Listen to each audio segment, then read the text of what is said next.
Hello friends, कैसे हैं आप लोग। सीरियल स्टार्ट करने से पहले आप लोगों से रिक्वेस्ट है, अगर आपने मेरे चैनल को सब्सक्राइब नहीं किया तो बेल आइकन दबा के सब्सक्राइब करें ताकि हर नई आने वाली वीडियो की नोटिफिकेशन आप तक पहुंच सके। अगर आपने इफ यू विश अपॉन मी के पिछले एपिसोड नहीं देखे हैं तो लिंक डिस्क्रिप्शन बॉक्स में जाके वीडियो को देख लें। एपिसोड की शुरुआत में हांजून सिगरेट पी रही होती लेकिन उसका लाइटर नहीं जल रहा तो ताइसिक वहाँ पर आता है। ताइसिक हांजून से कहते हैं कि क्या मैं तुम्हारी कोई मदद कर सकता हूँ और उसका लाइटर ले लेता है, जिसके बाद वो लाइटर को उठाकर नीचे फेंक देता है। ये देखकर हांजून काफी गुस्सा होती है। हांजून वहाँ से गुस्से में चली आती है तो ताइसिक भी उसके पीछे जाता है, जहाँ पर वो देखता है कि हांजून अपने रूम में लेट गई है। फिर ताइसिक हांजून के बारे में आसपास के लोगों से पूछने लगता है तो लोग बताते हैं कि उसने सुसाइड करने की कोशिश की। ये काफी अजीब सी लड़की है, इसका बॉयफ्रेंड इससे रोज मिलने आता है। ये उससे कहती है कि मुझे भी मार दो और ये एक किसी और इंसान को मारना चाहती है। वहीं दूसरी तरफ हमें ग्योराई दिखाया जाता है, जहाँ पर हम देखते हैं ग्योराई एक जगह जा रहा था और वो जगह कोई और नहीं ऑर्फनेज होती है, जहाँ पर उसने अपना बचपन बिताया होता है। वो याद कर रहा होता है कि वो भागते हुए घर से ऑर्फनेज के सामने आकर बेहोश हो जाता है। तभी उसे ऑर्फनेज की हेड देखती है। ऑर्फनेज की हेड ग्योराई को देखकर पहचान लेती है और उससे कहने लगती, तुम यही पूछने आए हो कि मैं तुम्हारे लिए पार्शल क्यों नहीं थी। तो ग्योराई उनसे कहता है कि मैं इतना पूछने आया हूँ कि मेरा पता करते हुए यहाँ पर कोई इंसान आया तो हेड मना कर देती और कहती, तुम ऐसी हालत से घर से भाग के आए तो तुम्हारा पता कौन करने आ सकता है। तुम ऐसी हालत से घर से भागे थे, इसका मतलब तुम घर से बच के भाग रहे थे तो तुम्हारा पता करने कौन आएगा। ग्योराई उसकी ये बात सुन के काफी परेशान होता है। वहीं दूसरी तरफ में हांजून दिखाई जाती जो हॉस्पिटल में बैठी होती। तभी एक बच्ची आकर उसके सामने गिर जाती तो हांजून उसको संभाल कर खड़ा करती है। तभी वहाँ पर ताइसिक आ जाते हैं। ताइसिक हांजून के हाथ में उसका लाइटर देने लगते हैं तो हांजून जैसे ही लाइटर लेती है वो देखती है कि लाइटर की जगह लॉलीपॉप होता है। लॉलीपॉप देखने के बाद हांजून उनसे कहने लगती है, क्या मजाक कर रहे हैं। फिर ताइसिक उससे कहते हैं कि मुझे कैंसर है, मैं यहाँ पर कीमोथेरेपी के लिए आया हूँ, तुम यहाँ पर क्या करने आई हो। हांजून कहती उसने सुसाइड करने की कोशिश की थी लेकिन वो बच गई। ये बात सुनने के बाद ताइसिक कहते हैं फेलियर भी कभी भी कामयाब हो सकते हैं और उसकी ये बात सुनने के बाद हांजून को काफी गुस्सा आता। वो उठ के वहाँ से चली जाती है। अगला सीन हॉस्पिटल का दिखाया जाता है। सुंजा यूनहो को देख लेती है और उससे कहती है, तुम किचन में क्या कर रहे हो। तो यूनहो उससे कहता है कि मुझे भूख लगी है, जिसके बाद सुंजा यूनहो को खाने के लिए नूडल्स देती है। जब वो नूडल्स खाने लगता है तो सुंजा उनसे कहती है, मिस ली के बाल तुमने ही काटे थे। सुंजा उससे कहती है, उस दिन हॉस्पिटल में तुम्हारे सिवा दूसरा कोई नहीं था। तभी यूनहो एक फ्लैशबैक याद करता है, जहाँ पर हम देखते हैं मिस ली अपने बाल खुद ही काट रही होती है। फिर यूनहो वहाँ से जाने लगता है तो सोजिन आ जाती। सोजिन को कुछ भी नहीं पता होता है तो सुंजा उसको अपने साथ चलने के लिए बोलती है। वो सोजिन को जल्दी अपने साथ इसलिए ले जाती है कि उन्हें यूनहो के बारे में कुछ भी ना पता चले। जब वो वहाँ से जाने लगती है तभी वहाँ पर ग्योराई आ जाता और अपने फादर से कहने लगता है, तुम बाहर क्या कर रहे हो, तुम इस तरह का नाटक कैसे कर लेते हो। तो यूनहो उससे पूछता है, तुम किस बारे में बात कर रहे हो। तो ग्योराई कहता है, तुम मुझे पहचानते नहीं, मैं कौन हूँ। फिर ग्योराई अपने डैड के वॉलेट को निकालता और उसमें फोटो दिखाता और कहता है, यही इंसान मैं हूँ, मैं ही तुम्हारा बेटा हूँ। तुम इस तरह का नाटक कैसे कर सकते हो, तुम मुझे पहचान गए हो। लेकिन यूनहो उससे कहता है कि मैं कैसे नहीं पहचान सकता, मेरा बेटा मेरे सामने और मैं पहचान भी नहीं सका। तो ग्योराई उससे कहता है, अपना नाटक बंद करो, तुम अच्छे बनने का नाटक करते रहते हो। ये बोलकर ग्योराई वहाँ से चला जाता है। तभी यूनहो एक फ्लैशबैक याद करता है। जब ग्योराई हॉस्पिटल छोड़कर जा रहा होता है तो उसने एक अपनी विल रखी होती है। विल को पढ़ने के बाद यूनहो तभी समझ जाता है कि ग्योराई ही उसका बेटा और वो पढ़ता है कि माई लाइफ इज लेम, जो ग्योराई ने विल में लिखा होता है। तो यूनहो कहता है कि तुम्हारी लाइफ लेम इसलिए क्योंकि तुम मुझे छोड़कर भाग गए, अब गेम शुरू होगा। उस विल में ग्योराई ने पैसों के बारे में भी लिखा होता है। तभी जाकर यूनहो वो पैसे वाला बैग निकाल लेता है। फिर यूनहो खुद से बात करते हुए कहता है, तुमने मुझे छोड़ा है, अब देखो मैं क्या करता हूँ, अब गेम शुरू होता है। ग्योराई के फादर पूरे हॉस्पिटल में घूमकर सबकी बातें चोरी से सुन रहे होते। फिर हमें ग्योराई का दिखाया जाता है जो नीदरलैंड के बारे में पता कर रहा था,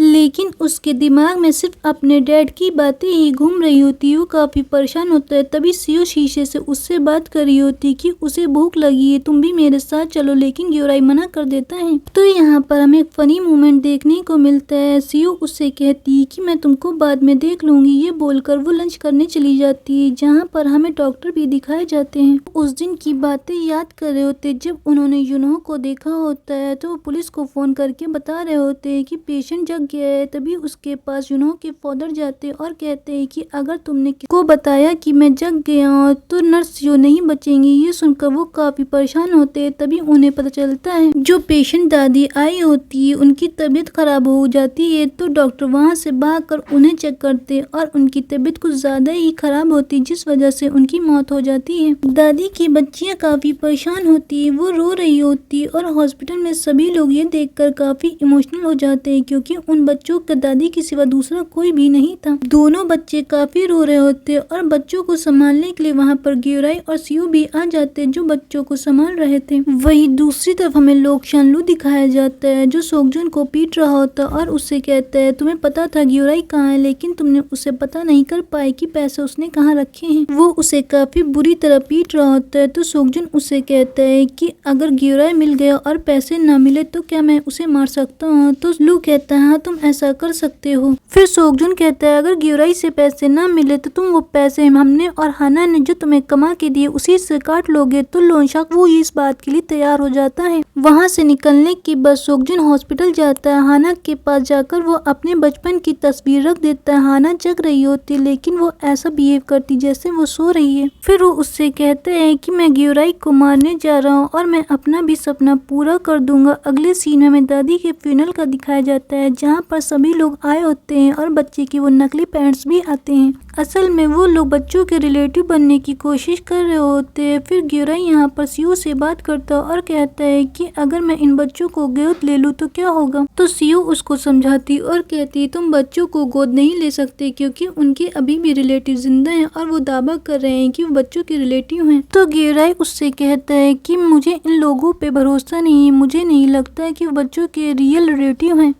वहीं दूसरी तरफ हमें हॉस्पिटल का दिखाया जाता है, जहां पर यूनो हेड नर्स के पास जाता और उससे कहता है कि तुम मुझे पहचान गई हो। तो हेड नर्स भी उसे पहचान जाती है कि यूनो ये कुछ दिनों पहले यहाँ पर हॉस्पिटल में आया था। यूनो हेड नर्स को बताता है कि उसका बेटा भी इसी हॉस्पिटल में और वो उसे किसी प्लान के बारे में बताता है। अगला सीन हमें ताइसिक का दिखाया जाता है। उनकी तबीयत खराब हो रही थी और हानजुन उन्हें देख रही होती क्योंकि वो समझ चुकी होती ये वही इंसान है जो ग्योराई के साथ हॉस्पिटल में था। वो उसकी तबीयत खराब होता देखती है तो वहाँ पर नर्स को बुलाती है, नर्स सही करती है। फिर ताइसिक के पास हानजुन बैठ जाती है। असल में हाना दिल की बुरी नहीं होती, लेकिन वो ऐसा शो करती है कि वो एक बुरी लड़की है। फिर अगला सीन हमें दिखाया जाता है ग्योराई का। बच्चों के रिलेटिव जो बनकर आए होते हैं वो बच्चों को ले जाने की बात कर रहे होते, तभी ग्योराई हॉस्पिटल के सभी लोगों को नंबर देता है बच्चों को। वो बच्चों से कहता है तुम्हें परेशान होने की जरूरत नहीं, मैं तुमको रोज फोन करता रहूंगा क्योंकि मैं भी जल्दी फोन खरीदने वाला हूँ। और उसमें अपना नंबर डाल देता है। कहता है तुम लोगों को कोई दिक्कत हो तो मुझे फोन कर लेना।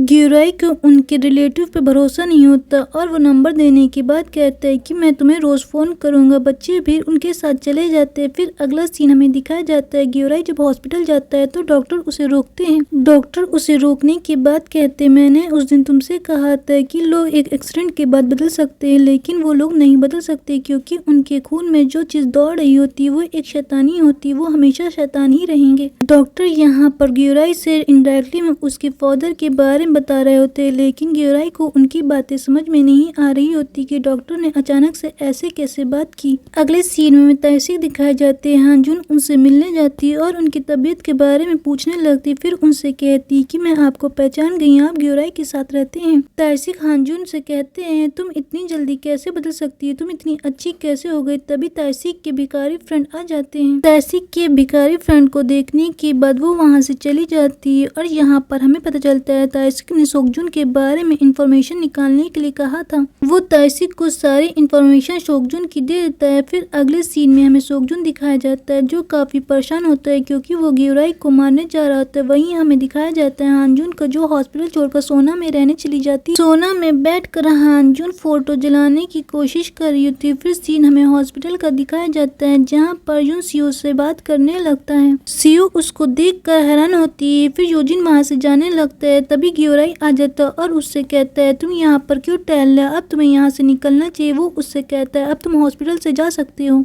तो ग्योराई का फादर उससे कहता है तुम अपने पिता से ऐसे बात नहीं कर सकते, मुझसे गलती हो गई, मुझे माफ कर दो। तो ग्योराई उससे कहता है अपना नाटक बंद करो, मैं जानता हूँ तुम एक बुरे इंसान हो। और ये सब सियो चोरी से सुन नहीं होती। ये सुनने के बाद वो काफी हैरान होती है। जब वो बाहर आती है तो ग्योराई उसको अपने साथ चलने के लिए कहता है। फिर यूनो सियो से कहता है तुम्हें घबराने की जरूरत नहीं, ग्योराई मेरा बेटा है। ये सुनने के बाद सियो और भी ज्यादा शॉक्ड हो जाती है। फिर सियो ग्योराई के पीछे जाती है और उससे कहती मैंने तुमसे कहा था जब 403 का पेशेंट उठे तो मुझे बताना। तो वो कहता है कि मुझे नहीं पता था, ये मेरा बाप है, अगर मुझे पता होता तो मैं उस रूम में कभी भी नहीं जाता। फिर ग्योराई सियो से कहता है मैं तुमसे माफ़ी मांगना चाहता हूँ क्योंकि मैं ये सारा मैटर खुद हैंडल करना चाहता था। तो सियो भी उससे माफ़ी मांगती और कहती मुझे नहीं पता था ये तुम्हारे फादर हैं, नहीं तो मैं तुम्हें उस रूम में कभी भी नहीं भेजती। फिर अगले सीन में यूनो को दिखाया जाता है जो लोनशाक लू के पास फोन करता है। यूनो उससे कहता है कैसे हो लू। ये सुनते ही लू कहता है मुझे बहुत खुशी हुई बॉस आपकी आवाज़ सुनते ही। यूनो उसे बता देता है कि वो सही सलामत है। फिर लू यहाँ पर सोगजुन को फोन करता और कहता है बॉस का पता चल गया, अब तुम ग्योराई को कुछ भी कर सकते हो। सोगजुन लू के उसी अड्डे पे जाता है जहाँ पर वो लड़कियों को रख कर उनसे लाइव स्ट्रीमिंग करवा रहा होता है, मतलब कि वो उनसे गलत काम करवाता होता है। वो सारी लड़कियों को वहां से निकाल देता और उस जगह में